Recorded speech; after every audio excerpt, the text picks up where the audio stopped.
In this video, we're going to talk about the science behind learning and explain why hitting the ball great in practice sessions isn't always the best predictor of if you've learnt a lot from that practice session. So what is learning? Well, learning is defined as a relatively permanent change in performance. There's two words, relatively permanent, are the ones that most golfers tend to miss. Hitting 27 irons in a row in practice doesn't mean you've learnt anything.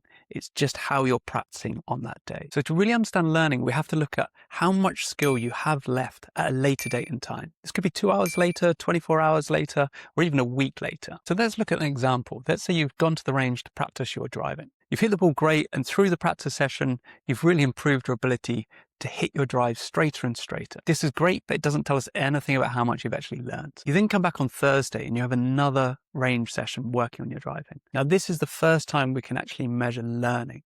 So the amount of your ability that you've retained from the last practice session is actually what we call your retention of your skill. And then let's fast forward to Saturday. Now on Saturday, you're out on the golf course in a competition, and we want to know how your driving performance is relative to your Thursday practice session and your Tuesday practice session. We call this transfer, and as golfers, it's actually the thing we should care about most. How well does our skill from the range transfer onto the golf course, where we're still driving the golf ball, but it's obviously a very different environment. It's very different to hitting 10 shots in a row on a driving range. And as we'll see in this practice series, you can quite often manipulate practice, so you actually perform a bit worse in that original practice session, but that results in more retention of the skill in the next practice session, and critically, more ability to transfer it onto the golf course. So why does this drop happen? Well, the problem is most golfers assume that they'll automatically get better with practice, but this is wrong. Learning is a really expensive process for the body. It's got to rewire the brain, the spinal cord,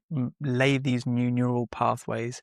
It's got to actually store new portions of knowledge about how to perform that skill so it can later retrieve it. So when you start to think learning from this perspective, it makes sense that actually the body's not going to adapt unless it really, really has to. So a better lens to actually understand practice is, why should I learn anything from this practice performance? If it's not challenging, if there's not enough reps, if it's not specific enough, the body's just not going to put the effort into making those adaptations. And this is one of the reasons why when you're doing a practice session, it's really easy and you're hitting the ball great. It feels wonderful, but it doesn't really mean that we're having any of those adaptations that we need to increase our skill level. We'll get into this concept a little bit more when we look at practice volume, specificity, difficulty later in the series, but keep that in mind for now. So then taking this point a bit further, this is maybe explains why we go from practice performance to retention. Why do we see this further drop when we go to transfer? Well, again, we've got to really think deeply about what we're doing here. The body is learning a very specific skill within a very specific environment. Think about hitting 10 drivers on the range, maybe with a wide open space to hit it into. Then all of a sudden, you're on a 460 par 4. There's trees down the right. There's water down the left.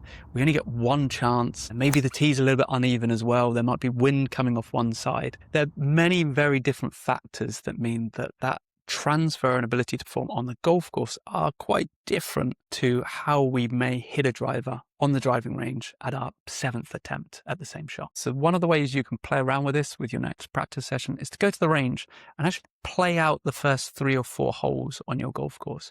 So on the first, for me, it's a short par 4. I might just hit 5 iron off the tee, and I'll try and pick a fairway and try and execute that shot. Then hopefully that leaves me about a wedge into the green.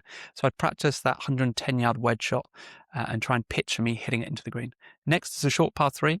So I'd then be onto sort of 130-yard wedge shot or 9-iron. And you keep going through the holes and you use your range session to try and play your way around the golf course. Now, when you do this, you'll start to realize 2 things. You'll probably hit more bad shots in your range session, but really start to think about, what are you doing differently compared to raking another ball and hitting it? Is there more decision making? Is there more thought process?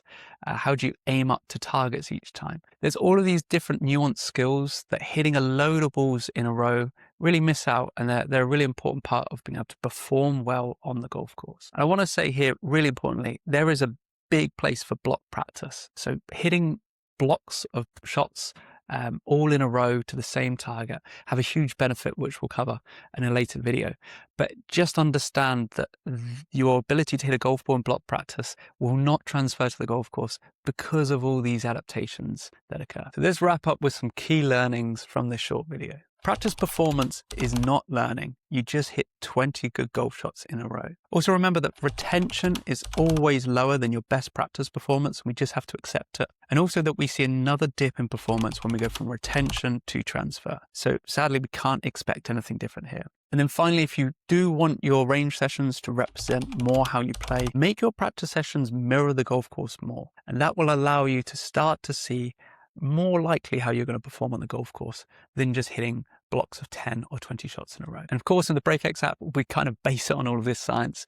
So we always have practice sessions with a block of practice where you can start to get your technical work done and improve with lots of reps. And then we have more of a performance challenge where you have all of this variability and consequence and decision making to do with these shots. This tends to be the best blend that we see. So check that out if you want any help with your practice sessions. Okay, that wraps up the first video in this series. Leave any questions below and we'll be back to talk more about practice volume, specificity, feedback, variability, all those other things that can actually start to move the needle and help you get better at 2, 3, 4% quicker rate.